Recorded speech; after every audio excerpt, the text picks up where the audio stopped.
Jim and Bill, It's Another Day podcast has been on the air just over 3 years.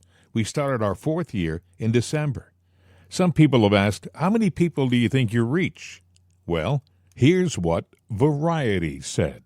Variety reported that the podcast had reached 427 million downloads. 427 million downloads. Oh, and by the way, that figure was globally and for the year ending in 2024. I wonder where we are now. For those who found us and made us a part of your day, thank you. Well, hello there. It's another day. I'm Jim Harrington. And I am Bill Knight. Nothing starts today like a fresh cup of coffee. We'll talk about it later, Right Side Coffee. Kind of interesting how we started today because we're about 40 minutes late getting going because, let's preface what happened to us with what's happened to the X. Yeah. The X has been under cyber attacks. I have Elon explaining what happened. Listen to this. There was a cyber attack on X today, which shut it down and may have been foreign sourced. Yes. It's a big story. You want to give us a moment on that? Well, we're not sure exactly what happened, but there was a massive cyber attack to try to bring down the X system with IP addresses originating in the Ukraine area. Wow. Now, let's explain something, Bill. One of our biggest download countries is Ukraine of this show. Our show is actually listened to quite a lot. I don't know why or by who. It's not their native language, but they do listen to our program. So maybe you can explain, Bill, what happened to us this morning. Well, yeah, and actually, while you were just talking, we were getting freezes. We shut down 1, 2, 3 times, before we got going? And what happened was your computer bit a bullet, and you have 2 computers that bit a bullet. Yeah. Now, just to enlighten you, I don't want to sound like conspiracy theorists over there. Oh, he's crazy. Look, I work on the computers. My son will work on the computers. My son is not a political person. He's 22 years old, but he's going, this is crazy. Brand new computer, well, fairly new. It's a year and a half old. It's custom built, but they're plug and play, all right? But fast processors. Right. It just burn up for no reason. I mean, a chip just burns up for no reason. Not in 1, but not in 2. Something came down the line. So I've got 2 sitting on the floor behind me with new parts coming. I'm just going to replace them all. But I got it from updates, apparently, from the internet. That seems to be happening to you this morning. Now, I have a system that I've routed, around that going, this ain't going to happen again. But there are cyber attacks going on. There are different attacks going on. You've got, the X right there that's doing that. You've got different political things at play. I should point out, Bill, that we've done over 950 shows. Seriously, since we started doing this, over 950 shows. We've never had what happened to us this morning happen before. Now, somebody might go, well, you're not computer savvy. You know what? I would say you're right. I'm not computer savvy to a degree. But, one of the feathers I have in my cap is during my programming days, the very first radio station, not in just America, but in the world, to stream live was my radio station out of Pittsburgh. So Pittsburgh had the first radio station. It had the first radio station that broadcast on the internet. That could be looked up through, the Post-Gazette. Old story, but we should also know what we're doing. We should also point out, by the way, that if you hear a change in quality in our show today, it may happen again. We don't know. Yeah. It can happen at any time while we're recording the show today. And if it happens, we have a backup system. The quality won't be as good, but we'll be able to do the show. As a matter of fact, for anybody who's listening to us who wants to interrupt our program, we have other ways of recording the program without using the internet. So don't think that you have us beat. Well, I'm looking at what's going on in the news. And imagine this pyramid, I guess. And at the very top is a deep state, and there are politicians that answer to that deep state. I'll say Bernie Sanders. Let's just say he's a deep stater. I mean, when he honeymooned in Moscow. what was then Moscow, then the communist, regime. Right. All right. So you got that going on. But this filters down. You look at judges today. Let's go with Alex Jones. There's too many things that tie into this. This is sad, Bill. We should explain to people. This happened just yesterday. Am I correct? And this happened to a young guy, kind of in the prime of his life. Explain what happened, Bill.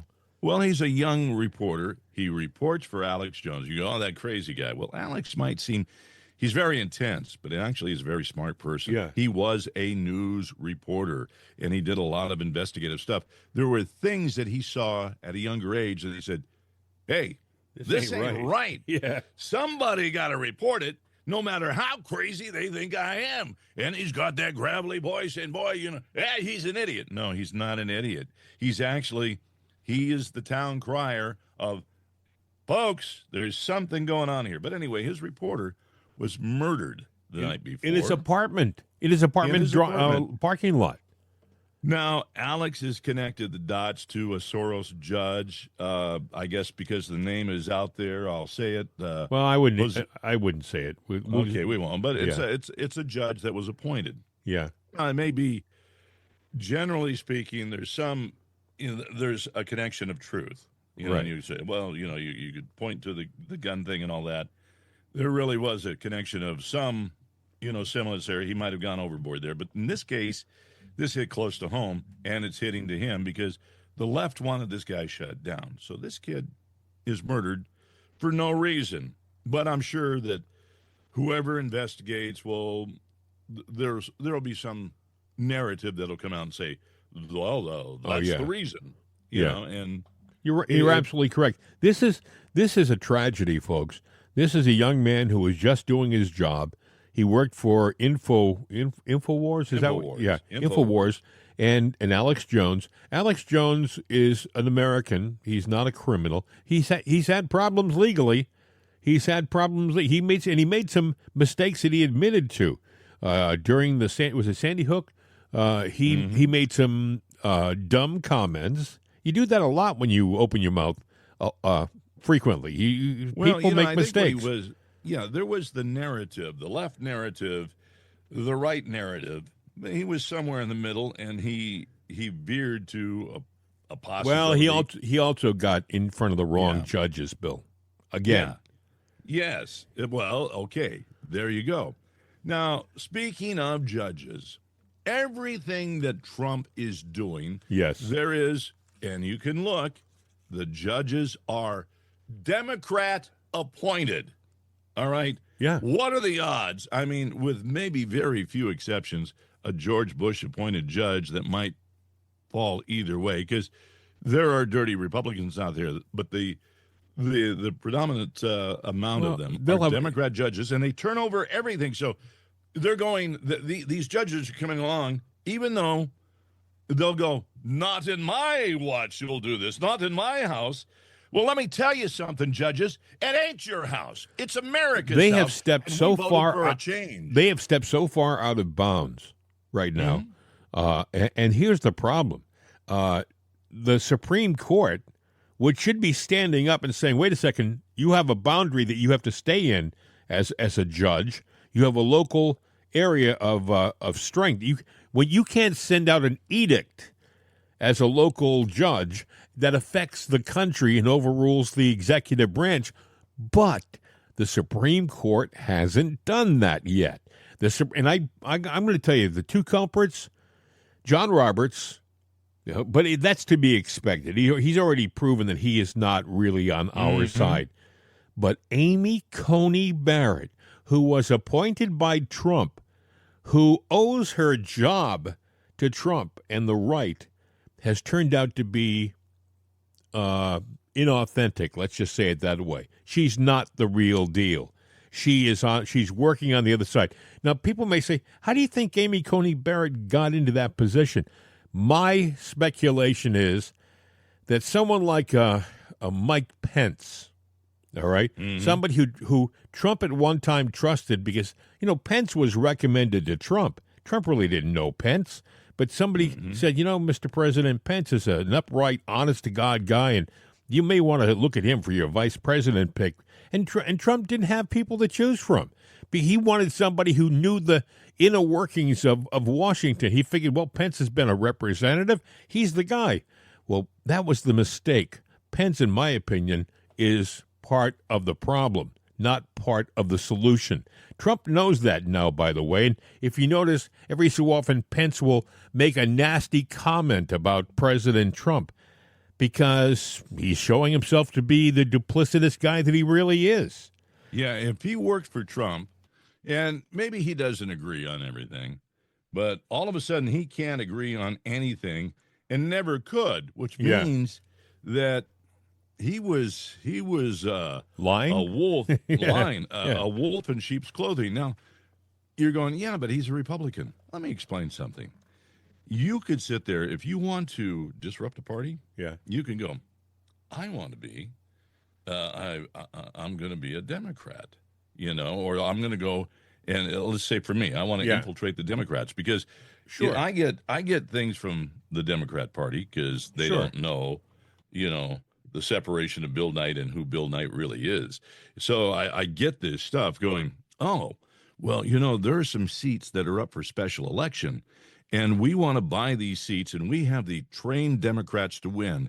And this company that trains Democrats to win, I'll say company, but they train them to win. They learn how to win and stay in office. Well, how can you guarantee that unless you're doing something dirty? But they're also recruiting. And I'm like going, I ought to just sit there and say, I see the light. I'd like to be a part of that. I could go in and play their game, and once I'm in, sit there and go, well, let's flip the cards. But I'd find a bullet in my head, in a dark alley somewhere. Let me read this to you. This is to our point. U.S. District Judge Jesse M. Furman, an Obama appointee, has slammed the brakes on the Trump administration's efforts to deport Mohammed Khalil, a Columbia University student whose green card was revoked following his detention by ICE. This foreign national, labeled by the White House as a pro-Hamas student, was set to be removed from the United States until Furman's activist ruling threw a wrench into the gears of justice. On Saturday, President Trump's ICE agents arrested activist Mahmoud Khalil, a Palestinian-born activist who has led anti-Israel protests at Columbia University in Barnard. I don't know how much of a student he is either. He may be registered there, but I think there's some question as to whether he's actively on the rolls. But the point is this. The guy is the troublemaker.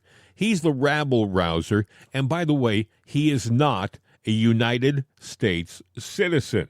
So what's he doing? All of you people, Columbia University and Barnard, they're very expensive schools. I mean, it costs like $80,000. Who's paying for him? Well, he's probably getting a free ride from scholarship, but it's like $80,000 a year to go to one of these schools, and a lot of people really have hopes that their kid's going to walk out of those schools with a substantial, worthwhile degree. But when you have people taking over buildings and interrupting classes, the odds of that happening are remote. So. I look at these things and I think, well, where's the police? Why don't they send in the trains? And they have trained units that will disperse these. They don't have to use guns or anything, but they have gases and they have other ways of getting the crowds to disperse. It is kind of mind-boggling. And the city of New York is they're doing a half-hearted effort. You see them blocking the doors, the police, but they're not pushing back. I feel bad for the serious student who wants to get something from one of these schools, and they're not getting it right now because of this nonsense. You were saying, Bill? Well, I think we are. Yeah, we're under an attack, and it's a very deliberate, meticulous, well-articulated plan that sits here. And it's multifaceted. If you want to take over a country or you want to take over more than just a country, let's pretend we're a James Bond movie Right. and we want to take over the world. Well, the kingpin is the United States, so you Right. infiltrate that in every level, and you take people that really have no intent but just evil and to destroy. They were raised to be that way. We put them into our school system. We train them in our school systems. They learn about our culture and our weaknesses. And then they go out and take that education and stick it up our tuchus. But that's just not the only place it's happening. It's happened in politics. You know, we've been infiltrated. What's her name? Omar. Iman, Yeah. you know, she's married Ilhan Omar in Ilhan Omar. from Yeah, she's Minnesota. married to her brother. Yeah. I mean, is that even legal in the United No, States? no, to get no, no. married Court, here?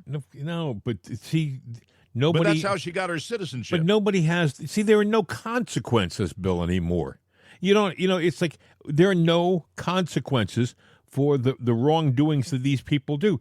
There are. How many people do you think? I mean, I can make a list, but I'm not going to do it here. I can make a list of politicians who I think should be at least indicted, if not jailed, okay? Because of the wrongdoings that they have been involved with.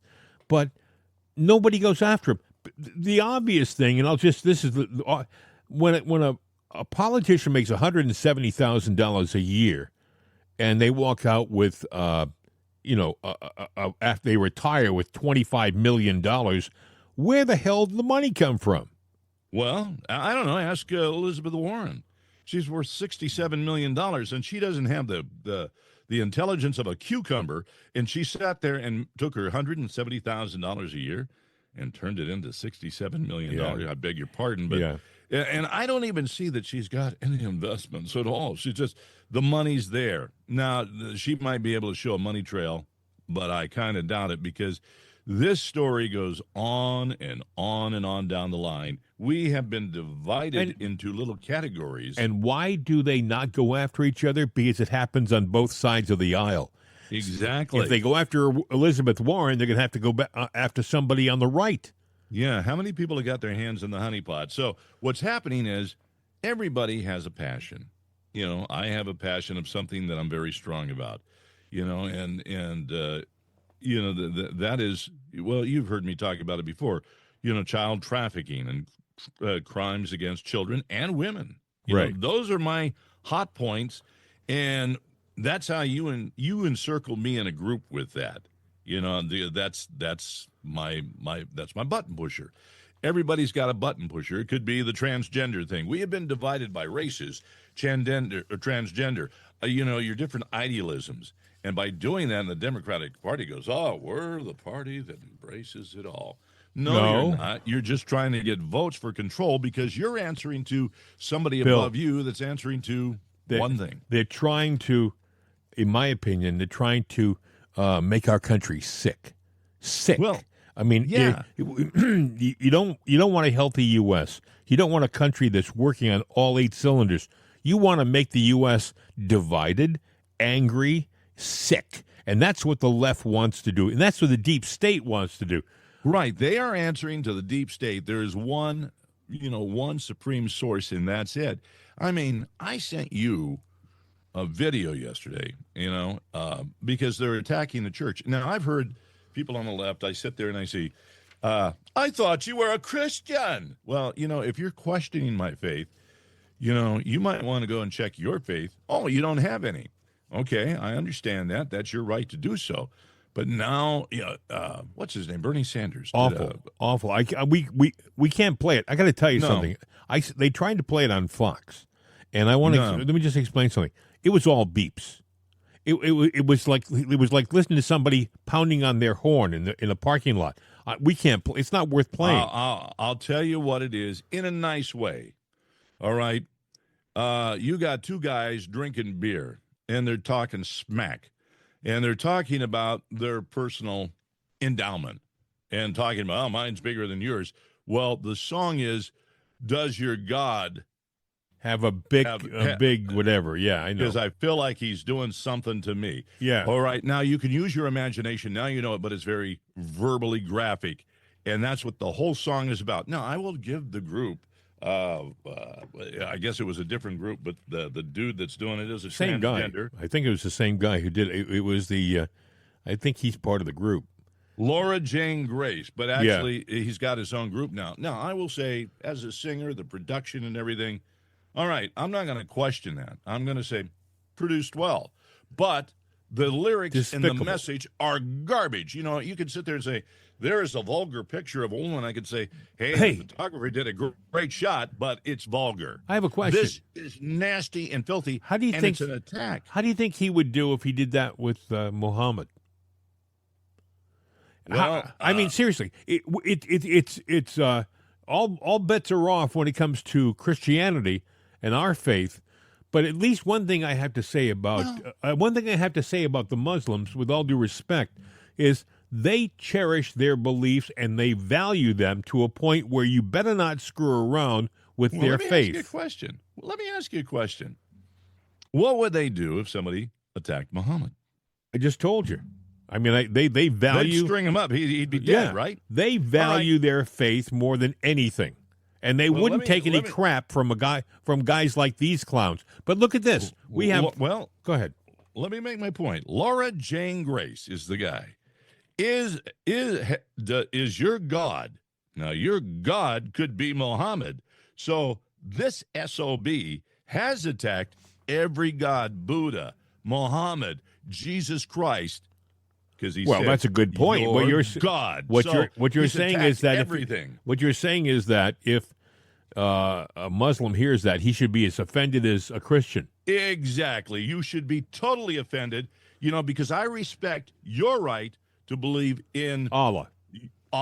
In your belief, whether you want to call it interpretation or whatever, how you come to faith, that's how you got there, and you believe in that. And I and Laura Jane Grace do not have the right to disgrace that. Yeah. If you worship the devil, it's a false god, but it's a god. And if you believe in that, I shake my head. Well, I think if you worship the devil, you were up singing that song. To be honest, with you. I think this is the work of the beast. Yeah, and boy, he's got to be celebrating down below, because there is some really sick things happening in our society. I hope the fire gets hotter down below. You think about how they've tried to divide our country with pronouns and men and women's sports. I will never understand, Bill. And I said this to my wife the other day. How in the name of heaven do you have the national organization, which was so vocal back 20 years ago, stood by women and protected their rights, whether you believed in what they were doing or not? They were there. Whether you liked them or not, they were there. They have been like church mice. They have been silent as a mouse when it comes to all of this nonsense that we're seeing right now, guys in women's sports. You would think that they would be protesting and picketing and challenging all of these different rulings. Nothing. Nothing at all. I don't understand it. Young women out there, right, who don't know about National Organization of Women, they maybe don't know what I'm talking about. But if you go back to the 70s and 80s, they were very vocal, and they were a force to be reckoned with. I didn't agree with 90% of what they did, by the way. They were very, very pro-choice, and they were almost to a point the other side. But at least they were active. They haven't done a thing. Nothing. And I challenge you to tell me where they have done something. We were talking about religions, Bill. I thought this was interesting. There's a guy who's a minister of the European Parliament out of Poland. And did you see the story? Yeah. This is only a short little thing. His name is it's here somewhere in my stack of stuff, because we started off on such a crazy footing this morning. He's a guy who believes that Europe is Christian. It has been Christian. It was Christian. His name is Dominic Tarzynski. Okay, that's his name. He's a minister of the European Parliament, and he got up in front of the organization And I'm only going to play a short clip of what he said, but essentially this sums up what he told them. Listen. I've been called Islamophobe. I don't have a phobia. I'm not afraid of them. Europe is Christian continent by its faith and by its culture. That is why I'm going to fight for the Christian Europe until the final victory. So help me God. So help me God. And he walked off the podium. Mm-hmm. Interesting thing, you may say, well, is there really a problem in Europe with the two groups? The problem they're having is that they're not assimilating. They are moving in, these illegals are moving in to these different countries. They're being allowed to stay, but they're not becoming, part of the culture. They're bringing their culture into these countries like France, Germany, England, and they expect the locals to adjust to them. And I think I mentioned to you before that in England, for example, the number one name of new babies born in the hospitals last year was Muhammad. In England, of all places, Now, that's okay. I mean, you like the name, that's fine, but it is a change in their culture, a fundamental change in their culture. Speaking of changing their culture in England, they also have another problem. They were really in, and they're still into diversity, equity, and inclusion, whereas Donald Trump, thank God, is shutting it off here. Over there, imagine what that would do to the Air Force there. Well, with only about 73,000 troops and only 40 combat-ready battle tanks, it turns out that the shortcomings are plaguing the Royal Air Force, too. They're having a problem getting qualified trainees to fly their planes, because what they did under diversity, equity, and inclusion is they had qualified guys. They rejected the qualified people who wanted to be pilots in favor of diversity, equity, and inclusion. People who didn't have the qualifications, but they fit a check on a form, and now they're feeling it big time. So now they're asking the people who were rejected, give us a second look and resubmit, because we may have made a mistake. No kidding. Yeah. I mean, you're an island country who depends upon a strong military just to stave off invaders. That's historically England. That's what England was like 1,000 years ago. You had to have strong armies. The kings had to have strong soldiers to keep the invaders away.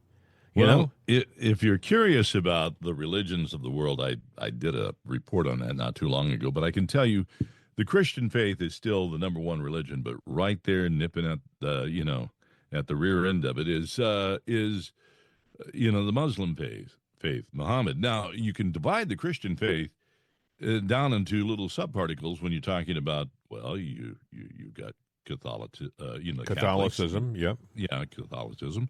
And then you've got the Baptist and whatnot, and you break it down. And so it does splinter down. But, the faith into, being a Muslim, it's pretty well unified. Yeah. So, and they're growing. One of the things that now you've got to look at it. There are some people that say, oh, no. When they talk about the Quran and everything, they go, no. It's a very loving, religion. And there are people that follow that. But there is also part of it that, like other aspects of, Christianity, there will be no other gods before me. Well, they kind of have that too. And they have a very strong feeling about us heathens. Just ask the Syrians right now who are being tortured because of being Christians, dragged through the streets, being shot, literally being dragged through the streets and being shot in the street. But, I kind of believe, again, getting back to that, there's a force that's out there that's even taking the religions of the world and using it as a sword to divide us. And we're fighting amongst ourselves. And we need to step back and take a look and see what's going on. Well, you know, you have the Muslim faith. You are totally entitled to believe that and live that life, just like I have a Christian faith and have that right too. But who is it that's got us, you know, who's the puppeteer above us that's playing us? And it filters down and into politics and everything else. We are being played. You know, we started the show off with your computer problem today and the hack, the hack that's going on in the X. Now, you know, Elon thinks it's a foreign entity, and if it is, that to me, that's an act of aggression. That's almost like an act of war, especially what it can do to not only our country but everywhere. You attack and take down our communications. The first thing that you do, the old conquering rule was, you'd walk in and take out their communication, their papers, their radio signals. Well, now it's the internet. Well, let me explain something historically, okay? I don't know whether people are aware of this, but you know, at one time, there were wars between the faiths, you know, Christianity and the Muslims. I'm talking 1,000 years ago, and for example, a large swath of Spain was under Islam rule. I don't know whether a lot of people realize this or not, but that's how it was, and their goal was to conquer Europe. Okay, that was a goal, and to a large faction of that community, that's still their goal, is to conquer Europe. They're not doing it with a sword; they're doing it with a gradual movement into these countries, like they're doing right now, and by not assimilating, So we have, and what's happening is the host countries are capitulating. They're not holding them to the guests to the same standards that they hold their own people to. You know, well, like, no, doesn't. Let me just say, you come into the country, you are expected to do certain things, but wait a second, you are a guest. Well, okay, we'll give you an exception. That's how it's working right now, and that's wrong. Right. Like that student that came here, and, all of a sudden, why is he here? What's he doing here? He's not a citizen, so he's expelled. Nah, judge comes along and says, he gets to stay. Perfect example. Perfect example. And that's happening around the world, folks. So what's going on with this judge? Well, he was an Obama appointee. Does that say anything? What is the background on Obama? Well, Obama, some people say Obama wasn't particularly honest about his background. I'll just leave it at that. Well, of course, I guess Michelle did an interview. I heard about talking this, about the divorce, and she goes, well, the marriage is rocky. Michelle, if I were you, I'd be cautious about my health. I'm just saying, because, I think that's replaced. I think that to a certain extent, stories like that are smokescreens to divert our attention from the real thing.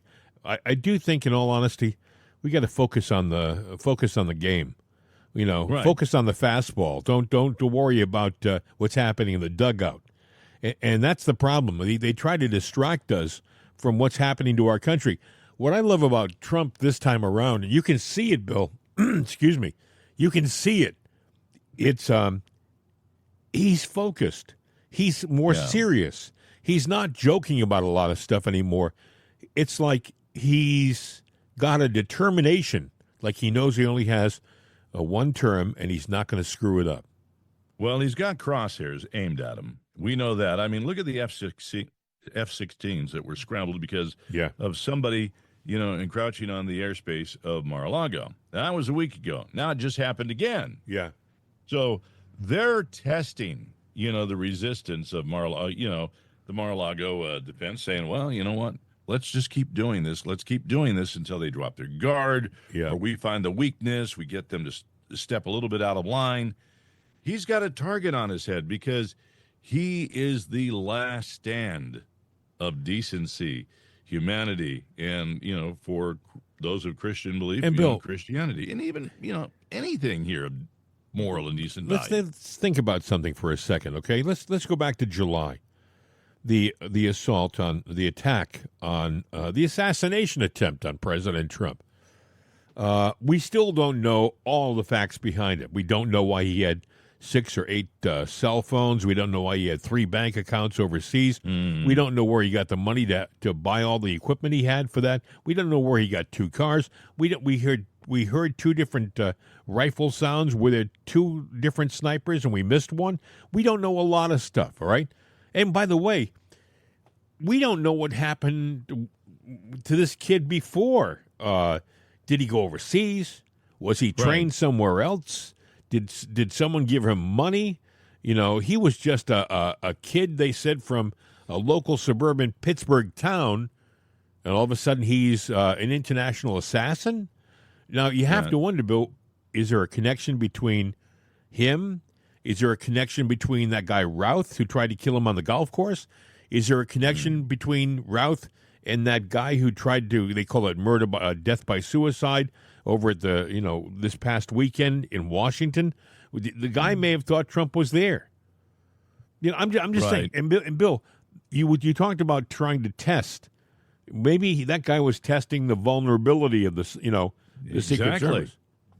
Yeah, exactly. I mean, at some point in time, you find the weak link. Where is it? As soon as they find it, they are going to do a full court press. And you got to watch. Unfortunately, you say don't be distracted by things, but you've got to watch every damn play that's going on out there. Yeah. You almost need extra eyes in your head that you can train separately, because there are so many things. I think everything that's a distraction is not merely a distraction, but just another effort in how are we going to keep up with all of this?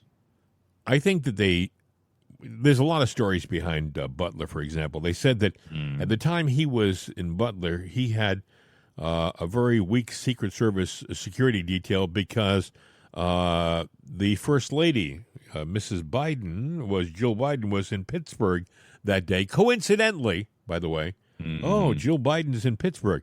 We have to have her covered with the real detail. Never mind the former president, right? No. I mean, was that a coincidence, or was that was there a reason for her being in Pittsburgh to suck up the security? These are the things we're not learning, folks. We can talk about conspiracy theories all we want, but this stuff happening right now in our country that we've got to be aware of.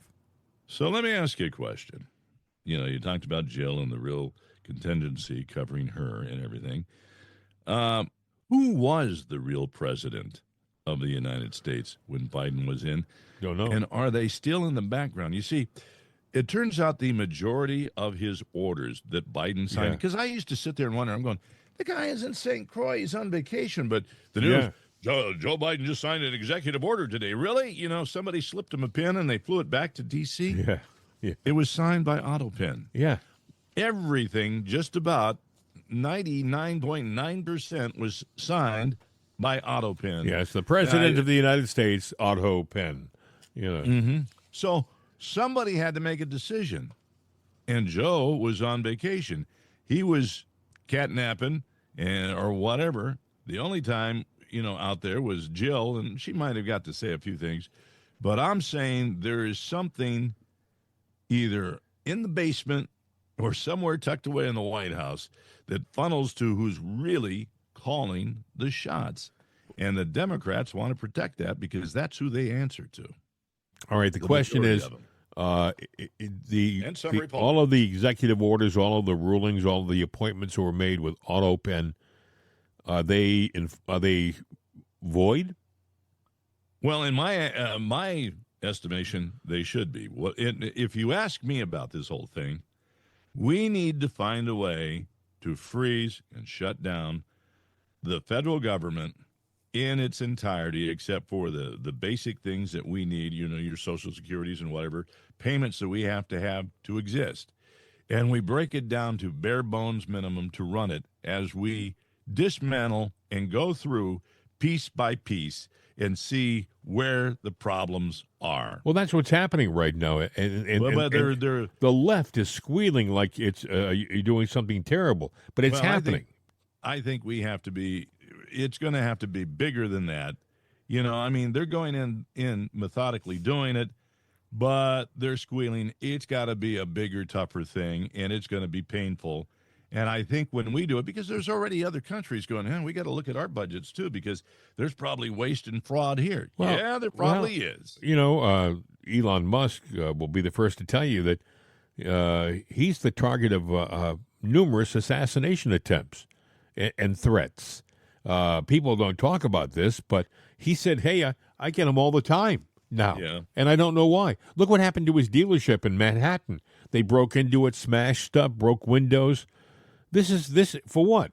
For what? Because he happens to be trimming the budget. And people don't realize this, but you can go online to the Doge website and see every single thing that they're doing.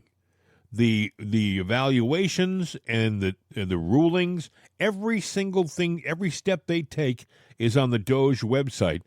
It's complete transparency, no surprises. But the left will make you think that what they're doing it in the darkness of the night, and they're stealing it from you and me, and that's not the case.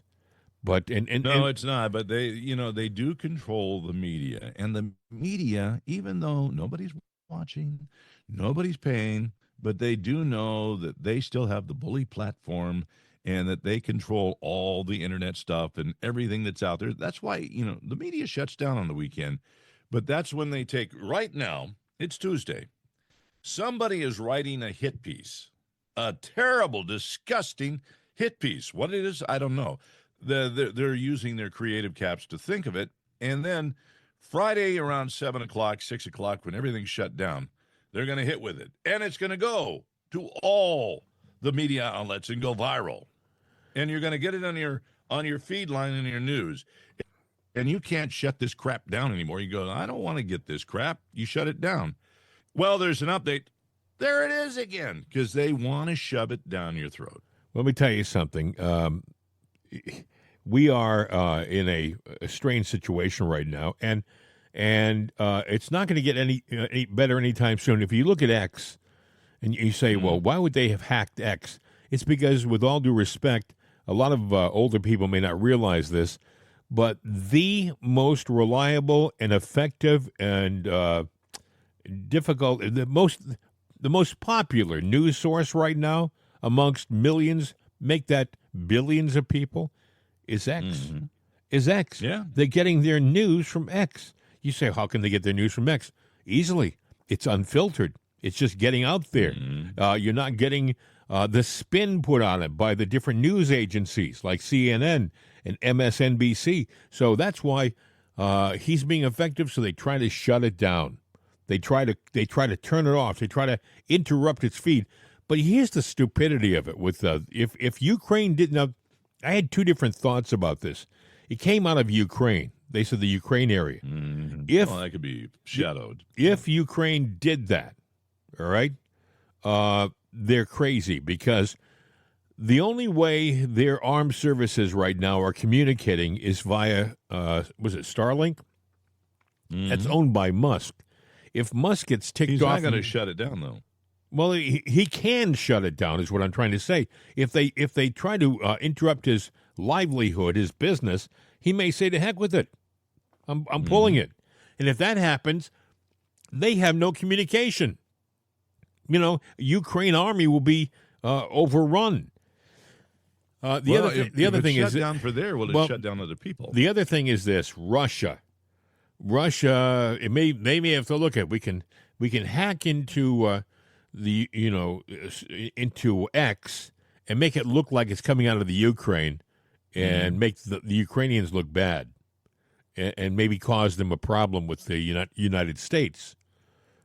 So I think it's one of two things. I would say it could be one of two, could be three or four. It could be China, because China has got a lot to lose now. They're taking billions and throwing it somewhere else to do manufacturing to get around the tariff thing, because they're not in the financial health that they would like you to believe. However, I'm just you know more about this than I do, though, but the way he was able to trace it back to the Ukraine, And I would think that he's not doing it casually. He probably has a very scientific, very technical way of getting the true answer about where it came from. I mean, you can bounce stuff all over the planet, but I would think that he has the people who can figure out where the original source is, Yeah. If he says the Ukraine, it probably came out of there, which is... Well, yeah, I mean, well, I'll be honest with you. Back when we set up the It's Another Day podcast, Yeah. the domain It's Another Day, now we use a different place to do our podcast, which is, U.S. based, but the Ukraine has the servers for the domain. All right. Doesn't mean that the show goes there, but there is a connection with it. I have other websites that happen to use that. I've been, so entrenched with them that they're in the Ukraine. I remember when the war first started and I had technical issues and I'd be talking to somebody, via text and whatnot. They're going, yeah, I got to do this, but I got to go shelter, and It's interesting, Bill. I should point out that while you're talking, we're getting interruptions in the feed. We're talking about this topic, and for the first time in the show, we're starting to see a slowdown in the feed. So, when we talk about us reaching 4 million people a week, it's having an effect somewhere. And there's some people listening who I guess are not terribly pleased with the fact that we're trying to be blatantly honest about what we're talking about.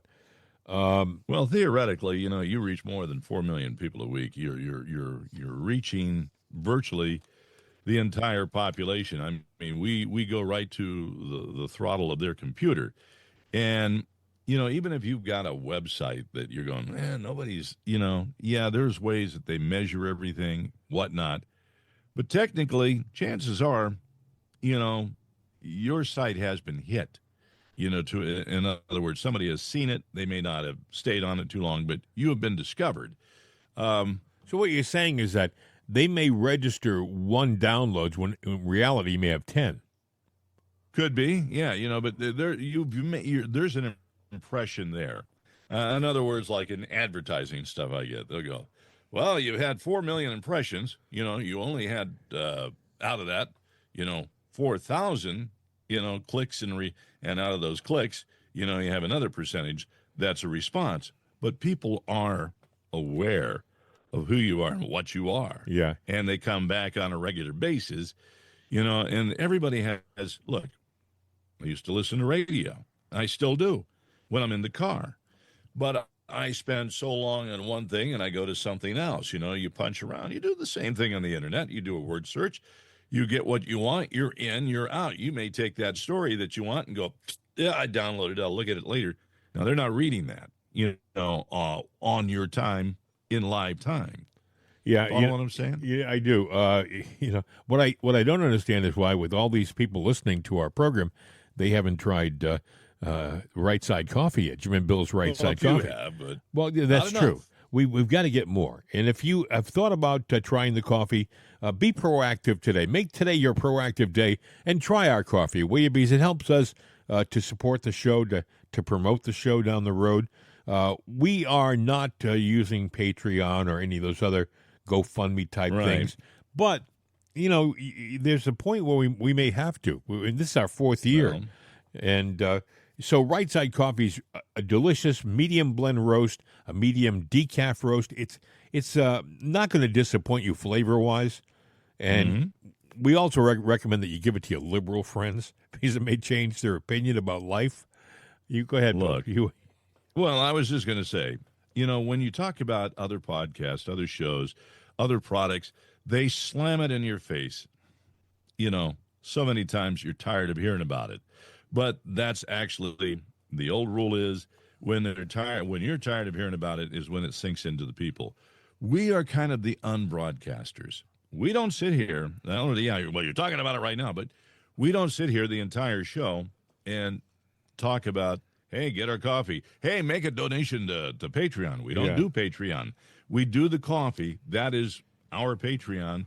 But we made it a choice to where we sat there and said, we are not going to flood it with just our, stuff. Solicitations, Buy this, buy yeah. that. Yeah, solicitations. Buy this, buy that. Oh, here's a news story. Now, after that story, you need to buy this. Oh, Yeah. okay. Another story. Buy this, this, and this. We're not doing that. So, how do we make money? Well, legitimately, we really don't. So, if you're going, you guys, I hear people going, you guys ought to talk about the coffee more. You guys ought to do Patreon so I can do that. Here's what I'm going to ask you to do. We don't want to sit there and shove that kind of stuff down your throat. But if you do want to support the show, you are a user, go to rightsideshop.com or just go to it'sanotherday.com and look for the Right Side Shop. Either get the coffee, get a hat, get a cup. That lasts forever. The cup. That's right. Or until you throw it at the wall because of a Democratic news story, and then it shatters and you get to buy a new one. But either way, that supports us. And you know what? You buy an $8 cup. Yeah, you have to pay shipping. Okay, big deal. You know what we make on that thing? $1.10. You know, so we're not. Hey, you gotta. We're you rich. know, that's the reality. So you want to help, buy a little something. If everybody today did that, there you go. And that's end of. If 4 million people who listen to this program did that, they buy one thing like that, you'd be doing an incredible service. Because, like, we're not going to become rich by doing this, but it helps to promote the program. Some of the bigger podcasts, by the way, promote. You may not know that, but they have PR people. They have people who help spread the word, and they're all getting paid. We don't do that. We actually did this program. It's all been word of mouth. People have bumped into the show. A lot of places, and we're getting off the track, but I'll explain it because it's really education. A lot of places, websites, how do they make it? They don't do anything, because this is the other thing we don't do. We don't have corporate sponsors. There are corporate sponsors that have that money to sit there and spend for goodwill and promoting their agenda, and it promotes us. And we could be driving nice cars, having nice salaries, living in big mansions, saying, hey, XYZ company, blah, blah, blah. And you may not buy a damn thing from them or know what they produce, but they are funding. A lot of websites, you see, are funded by big parent companies. We could go on, and we could get into the weeds about this, but we should point out that we also have Juan Jose and the Border Crossers who have come across the border on their raft just in the weeds, just to sing this song. Wake up on the right side with Right Side Coffee. Wake up on the right side with Right Side Coffee. You've heard the whole spiel now. So, which I was thinking as you were talking, there's been a lot of discussion about we're approaching a crisis point on the internet. We talk about X having a problem, but I've also heard people say that we can, because of the pressure that's being put on the deep state by the Trump administration and the guys wearing the white hats, there's been a lot of talk about maybe a cyber hack, a cyber crash rather, where the internet goes down. Have you heard the same thing? Yeah, I have. And see, now this was a point I was making a week ago. With the internet, you more or less have all your cookies, a lot of cookies, all in one big basket. So if you want to shut everybody up, take the internet down. It's not that hard to bring the internet down all over the place. The old way of doing things is, and that was the beauty of America with communications and broadcast stations, when you got, 15,000 AM stations and, 25,000 FM stations and however, 8,000 or 9,000 TV stations, you've got all these cells all over the country that are independent.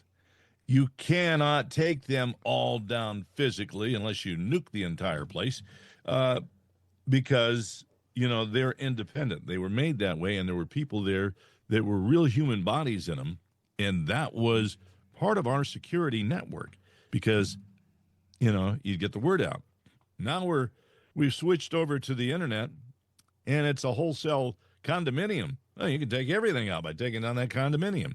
The internet's a condominium, Yeah, we if in the business they have minimized AM radio to an amazing and FM. but they really have minimized AM to a point where it's people are turning in their licenses who owns AM stations. Well, so are TV stations. Which is a big mistake because, in my opinion, a lot of guys say, oh, we don't make any money. It costs us a lot of money. You know how much it costs to run an AM radio station, all the power costs and stuff like that? Well, yeah, and you actually, maybe the fact that you poorly program them now because you pay such little attention to them now, maybe they don't have an audience because you're a lousy programmer. But that's just me. Just say. But the point is this: they serve a public need. They serve these AM radio stations, especially the big ones like the 50,000 watt stations that reach multiple states. If we ever have a problem in this country, if the system goes down, we have got to have those AM stations to feed us information. Yeah. You know? I'm not going to get into the engineering aspect. There is a way that AM actually has, the capacity to, it's always had the capacity for long distances with signal and can have good quality, but, there's been regulations to change that, and not as much power as it takes for an FM or a TV station, but all viable units in this security, umbrella that they provide. But we've taken that away, as well, it's a corporate expense. Well, if I, President Trump's talking about initiating this new Golden Dome defense thing they're talking about, and we all think of that as missiles and just a real protection level that we're not at right now. But I think he should consider mandating the enforcement of keeping AM radio stations on the air, because it's a communication system that you won't have with the internet. If the internet goes down, and look, I love the internet. I get in my car, I plug my phone in, and I listen to AM and FM stations in different markets like they're next door. Wonderful, wonderful toy. But if the internet goes down, the only thing that radio is going to be good for is picking up local stations. And if there's no local stations broadcasting anymore, you're stuck. So, and that you may say, well, don't talk radio, don't talk broadcast. All I'm talking about is communication. I'm talking about defense. I'm talking about keeping us informed in the event of an emergency. We started our show today like we always start our show. Bill and I sat down, we were ready to do the show, and suddenly, somewhere along the line, someone pulled the power on the computers. I didn't lose my power in my studio. I lost it on the computers. Somebody, interrupted the feed. And we've had interruptions, Bill, I don't know whether you know it or not, throughout the show. We've tried to cover them, but I can look at the signal, and every so often we've been on the verge of it happening again. Yeah. Well, when on my end, I see my video, I hear my audio because I'm hearing it right out of the studio. It goes over the internet to you. And so in between, that can get garbled. Well, the same thing is for me receiving you. On your end, you're going, well, everything's fine with me. It's got to be you. No, it's the line in between that happens, and it's routed differently every day. But, it does seem odd that things are being attacked. And, well, Bill, you're paranoid, you're panicking, all that. No. Well, I've talked to other people, and they're having the same thing. Well, we said at the start of the show, we got a little certificate from the company that 950 shows. Actually, we've done more than that. 950 shows since we started. That's a lot of work. That's a lot of programs that were put together, and today was the first time that we had the system shut down like it did. Now, that's not paranoia. That's a matter of fact. Every day we've done it a certain way, and it's always worked a certain way, and suddenly that happens? No, that's not a coincidence. That's a reality. No, it's a reality, and so we're lucky to be on today. But either way, there's a lot of, it is a strange news thing because, we always look for the big stories. Something's crashing, something's burning. Well, there's still things crashing. There's still things burning. But, society is crashing. We have Marco Rubio's in Saudi Arabia, Yes. And they're discussing peace, the Ukrainian peace talks. And you got to keep your fingers crossed. Got a good team over there. Marco Rubio, National Security Advisor Mike Waltz, and Special Envoy Steve Witkoff. He's amazing, this guy. Witkoff is amazing. He's the guy who went to Israel, and he's working out deals with the Israelis and Hamas. And this guy is a real gem, and we're lucky to have him. So they're over there. And Marco Rubio is... he's never impressed me more than he has as Secretary of State. You know, he's a good debater, and he's very articulate. I remember back in, 2016 when Trump was running in the debates and Rubio there, and Rubio was, pretty smart, but, he was going against a guy that is the king of the barbs and knows how to throw things and, disrupt you. So he has been guerrilla trained by the best out there, and that's Trump. Now you take his articulation and his knowledge and that guerrilla warfare, it's hard to trip him up now. He's a smart guy. You know what they say about Trump, which I think is interesting? He doesn't hold grudges. I don't believe that. No. I don't believe that. I'll tell you. I think that he doesn't hold grudges to a certain extent. Yeah. I think that he doesn't forget his enemies. But I think he knows when he's able to put things in the right perspective. When he was debating for the presidency, he really didn't hate the guys on the stage that he was arguing against. And it's evident. He and Rubio are friends. And he, what did he call he called him Little Marco. Yeah. I mean, and then Rubio made fun of his hands, sure. which was, Yeah. okay, but who got under whose skin? Didn't get under Trump's skin, No. And that's what Trump does. He goes, I'm going to break you down. I'm going to get under your skin. And he does. And then all of a sudden, somebody goes, well, you said this. Did I say that? Yeah. Yes. And he sloughs it off comically, and you're going, whoa, here's the truth. No, you're not getting it, what he was doing and what he's doing now. Did I say that? Shame on me. He'll never say shame on himself. But he's going, did I do that? Interesting story here. Tulsi Gabbard revoked the security clearances of 51 spies who lied. Blinken, Letitia James, and deep state lawyers, they were part of the pack that will. I was amazed that some of these people had security clearances.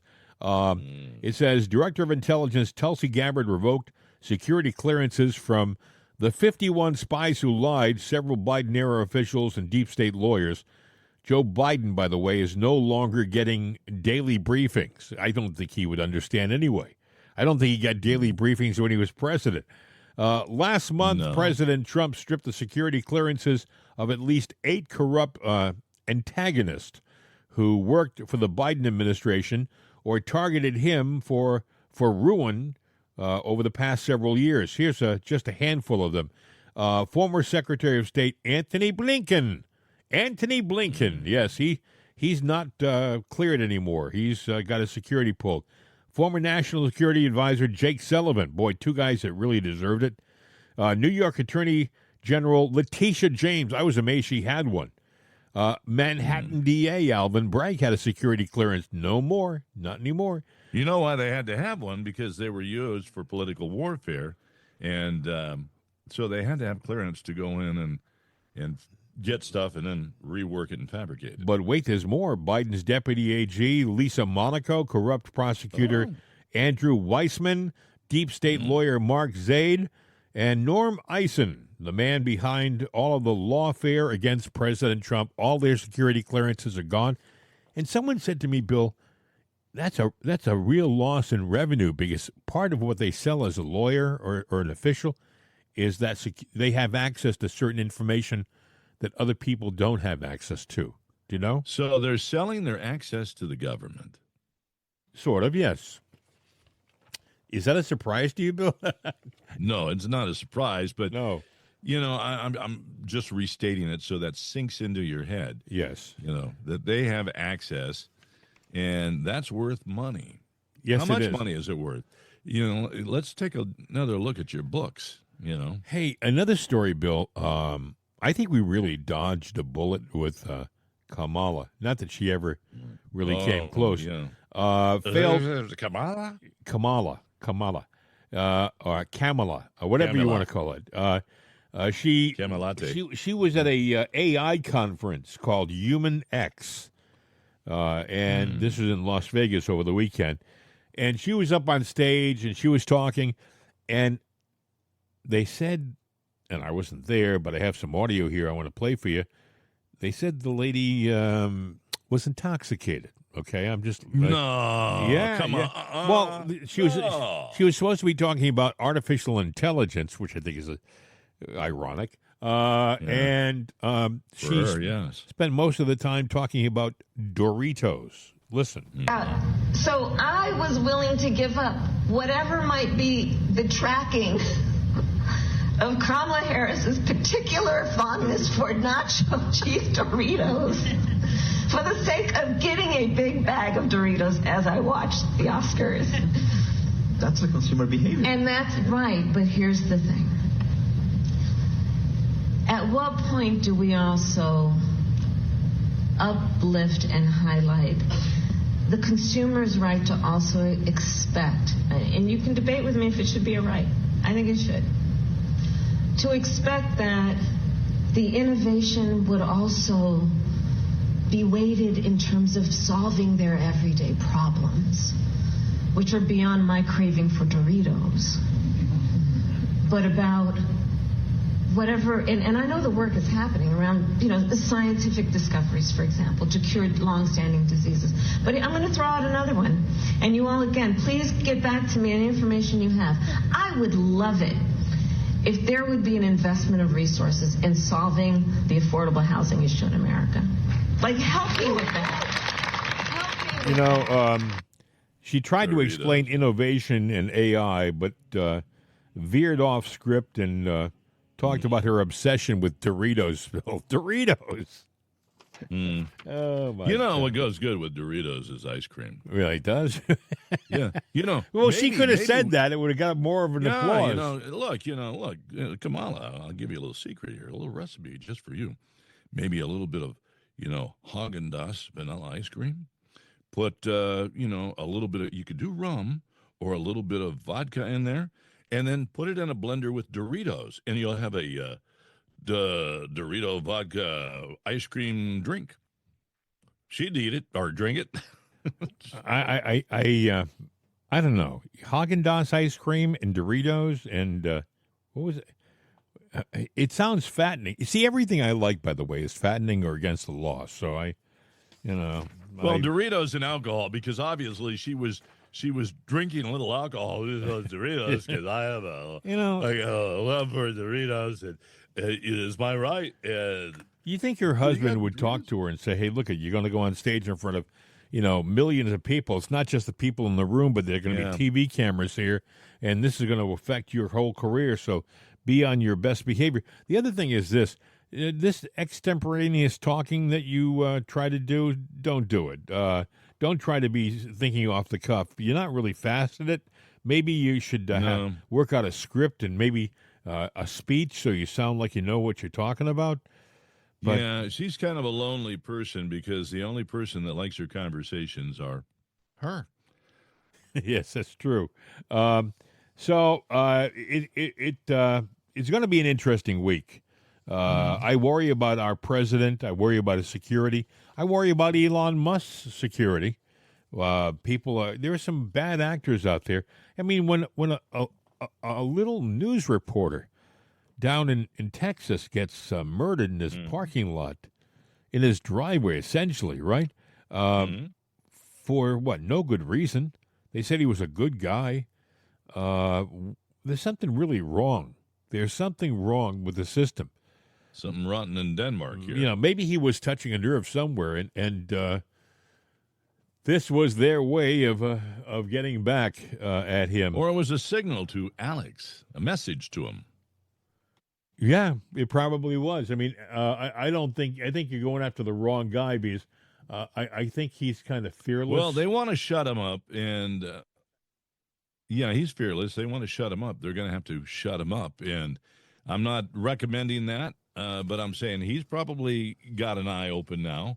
unfortunately, he's been put in a situation to where he's kind of on an island by himself because nobody is there to protect him. But, he's worth listening to. He does have some interesting, good points. He's done his homework. We gotta do this story before we wrap the show up. Veterans Affairs Secretary Doug Collins used to be a representative. He says they've cut $900 million after reviewing just 2% of the unnecessary contracts. He made a video statement. He posted it on the website yesterday. It's about 4 minutes long, but it's truly worth listening to. Listen. I've always promised you I was going to shoot straight with you, and you're going to always hear it from me. Well, I got a bit longer message for you today, so just bear with me because you'll want to hear what I'm going to say. The VA has been a punching bag among veterans, Congress, and the media for decades. Things need to change. We owe America's veterans and the hundreds and thousands of excellent VA employees solutions. For many years, veterans have been asking for a more efficient, accountable, and transparent VA. This administration is finally going to give the veterans what they want. President Trump has a mandate for generational change in Washington, and that's exactly what we're going to deliver at the VA.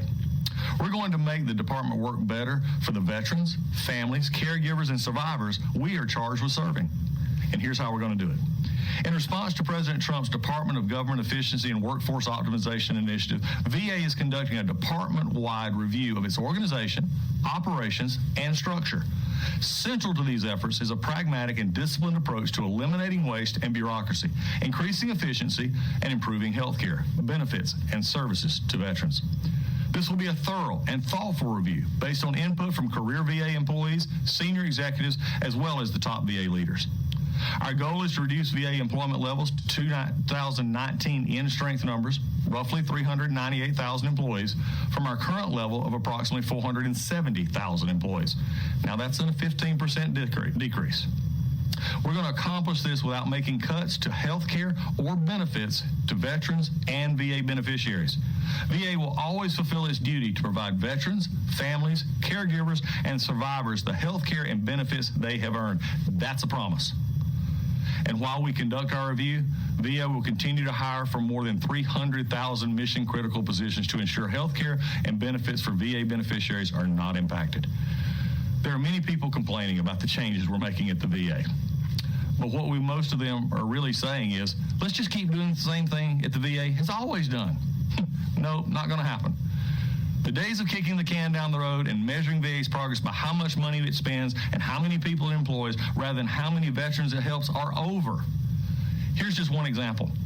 We're conducting a comprehensive review of the VA's 90,000 contracts, which are worth more than $67 billion. After reviewing roughly 2% of those contracts, we were able to cancel nearly 600 non-mission critical or duplicative agreements that will save the department roughly $900 million. Just imagine how much more we'll be able to save after we review the rest of VA contracts. The money we're saving by eliminating non-mission critical and duplicative contracts is money we're going to redirect to veteran-facing healthcare, benefits, and services, resulting in massive improvements in customer service and convenience. Improving services to the veterans is exactly why the VA exists. That is what everyone, Congress, the media, and VA employees should be focused on. There have been a lot of news coverage regarding recent layoffs at the VA.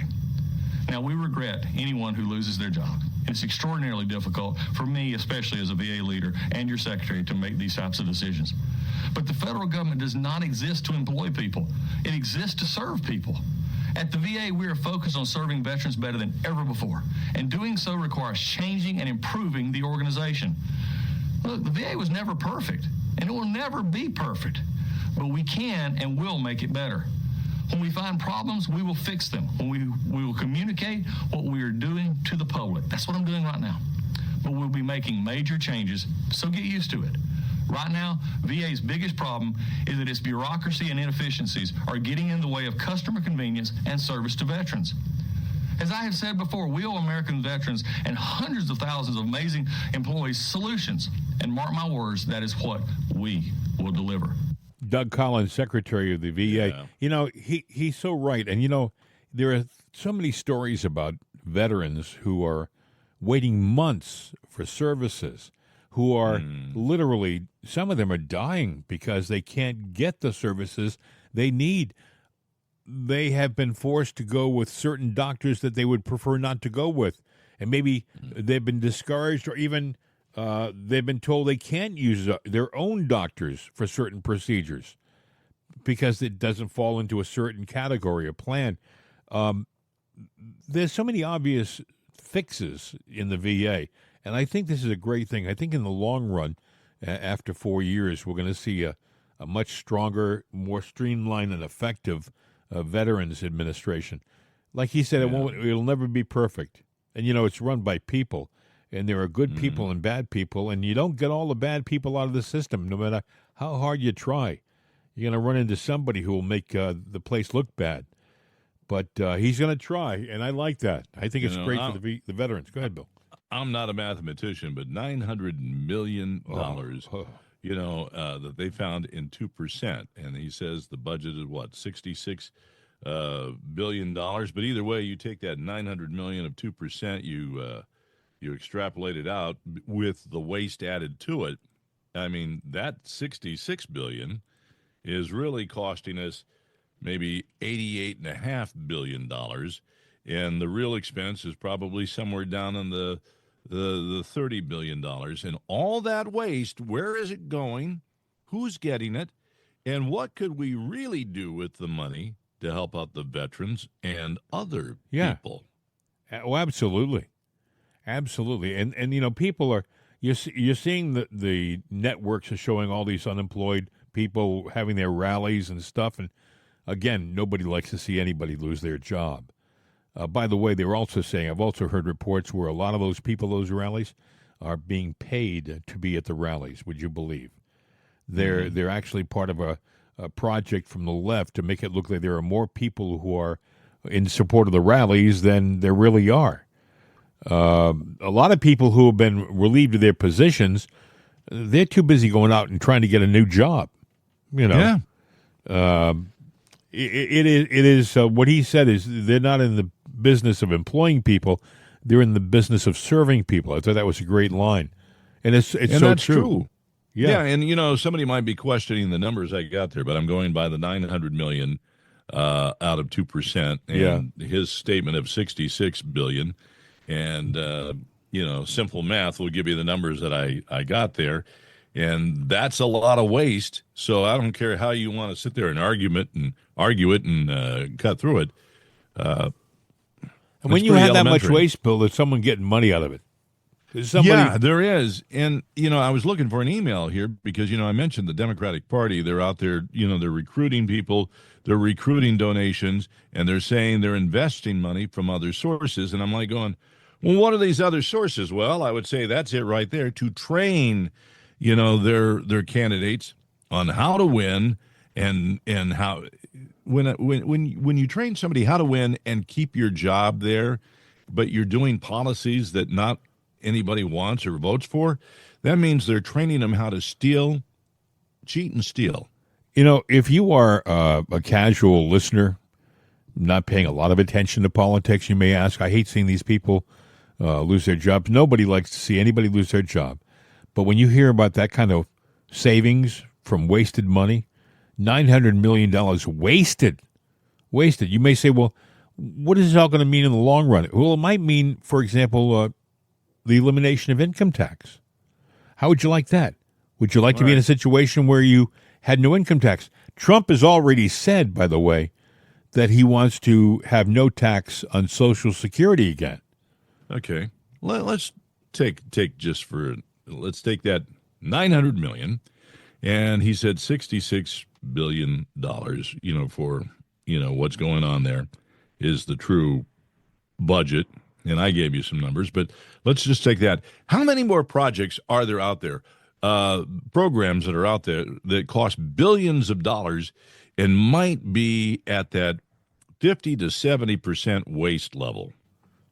Oh, I would think every single department, every single piece of the government has got that kind of waste. So we're talking about 10 departments? We're talking about a trillion 50 departments? 100 departments? Maybe $1 trillion? Well, I'm thinking about, I think that you got, you got trillions in the teens, or the double digits there. So it could be in the teens, it could be in the 20s, 30s. I think. And by the way, Bill, this is why they want to stop Trump. Mm-hmm.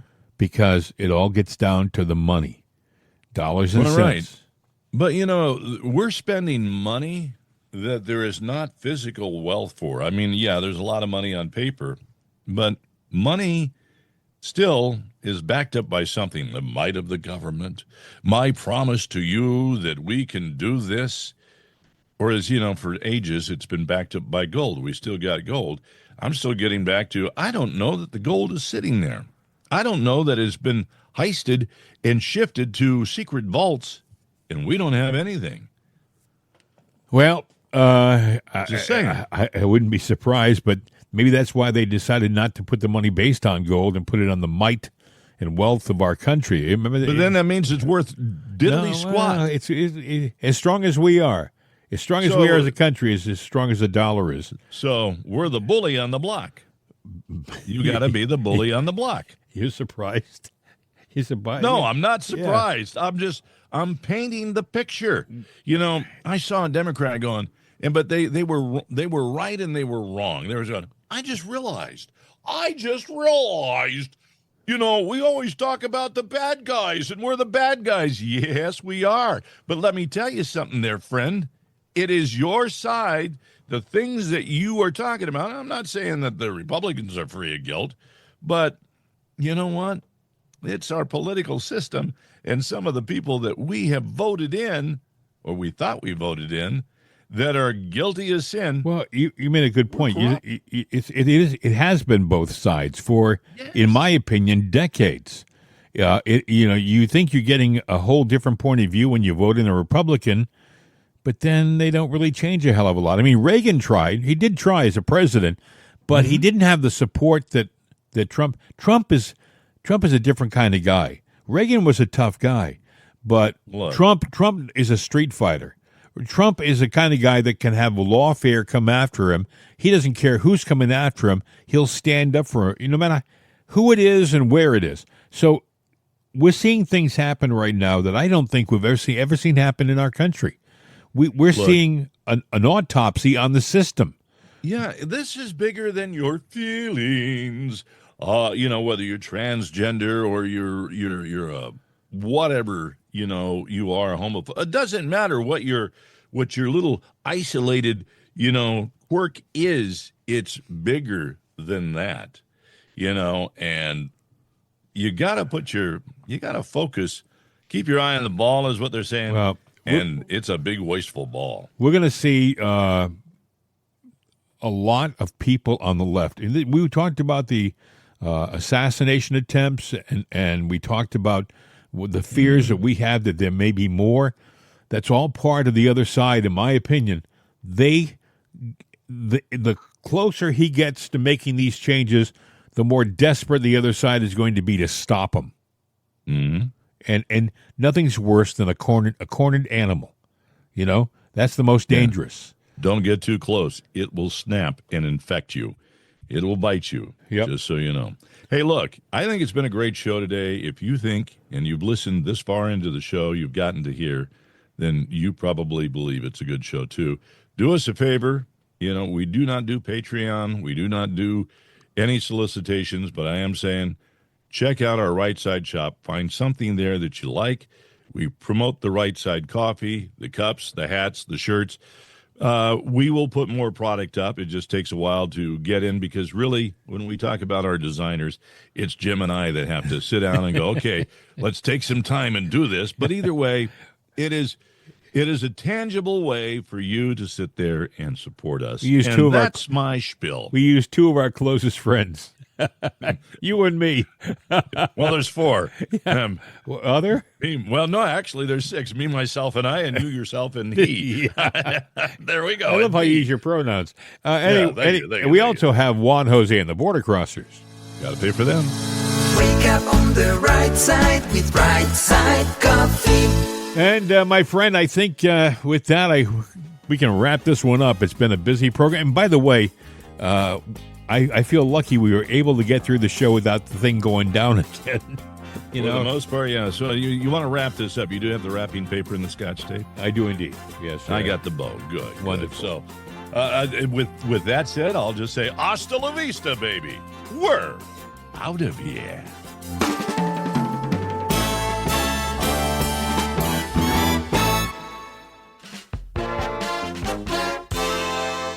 This is CRN America.